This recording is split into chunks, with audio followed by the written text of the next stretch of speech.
this is for, I love it. So we had the Coach people come in like, this is good. So, good morning. Good morning. My name is you're right. I'm sorry. Good afternoon. This is good morning somewhere. My name is C Liegh McInnis. I am a second generation graduate of Jackson State University, basically raised on this campus, and also taught creative writing here at Jackson State for 25 years before I retired. And so, as an alum now, when I'm thinking about the kind of skills of the next president, there are three or four basic skills that I would like for them to have. The first would be skill curriculum development, especially in how JSU's curriculum aligns with the work world needs into the future.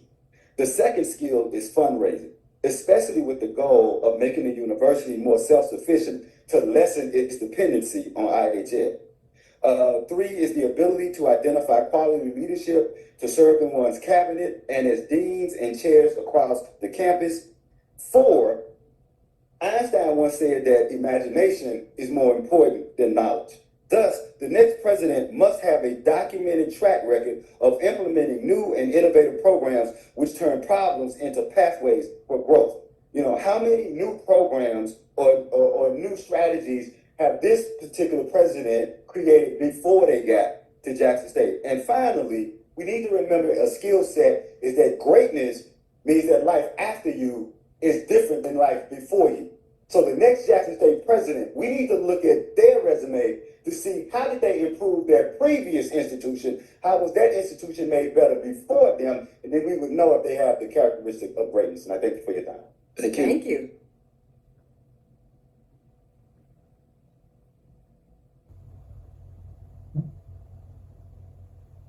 I heard you guys on stream talk a little bit about the opportunities and the next president's opportunities. There were three or four things I wanted to mention about those.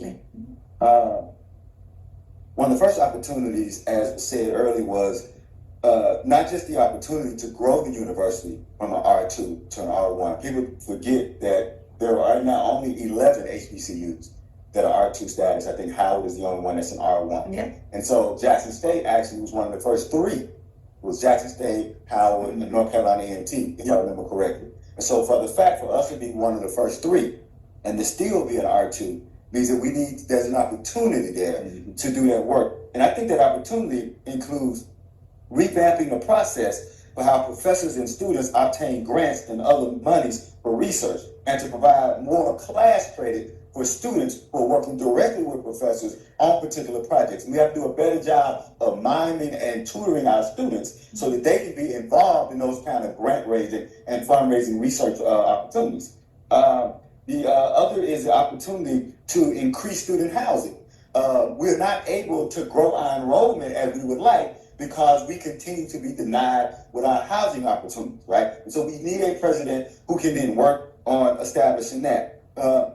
The next is the opportunity to complete the process for the university having its own water source. We're glad to see that it is working through the Senate and the legislature, but it has caught a snag. And so we need a president who needs to understand why it's important for Jackson State to have its own water source. Another opportunity is the ability to increase student internships. We need a president who understands that we need students who have a pipeline right into the workforce. If you go back to the 70s and 80s, students at Jackson State had direct pipelines to some of the major corporations. In fact, one of my work study jobs, I worked over in recruitment as a work study student, and my job was to actually get the transcripts ready for students who were applying to internships on campus.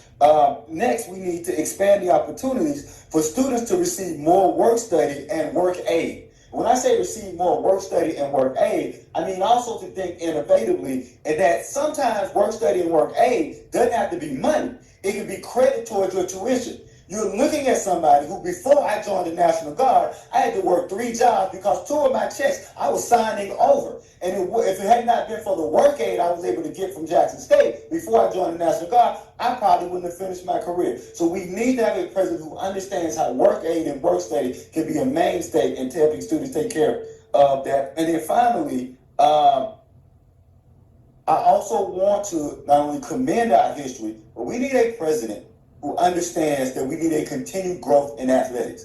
Athletics is the front porch of an institution. It does not supplant academics. It does not replace academics, but we also need to understand that it is one of the major disciples to spreading the good word. University of Alabama, and North Carolina A&T. North Carolina A&T is the largest HBCU. Why? Because they won 4 celebration bowls.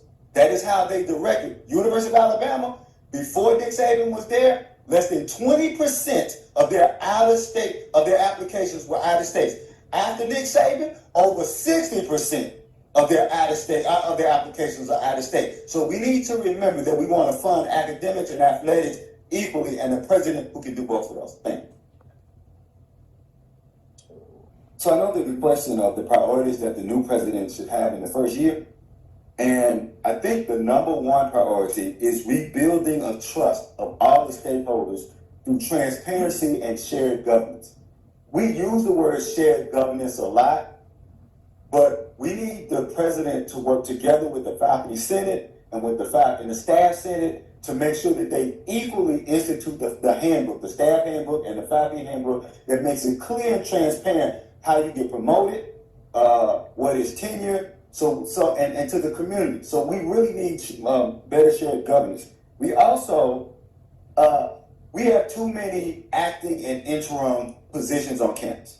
So within the first year, we need a president who's going to create a plan, how do we move all those temporary, because it is difficult to run a department, right, if you are not the permanent head of that department. And so we need that to happen. And then, as we said, I want to reiterate, Jackson, Mississippi has 7 public high schools. If you go back to the 70s and 80s, they have what was called the top 10. 70% of the top 10 performing students at Jackson's high schools all used to attend Jackson State University. Right now, it's less than 20%.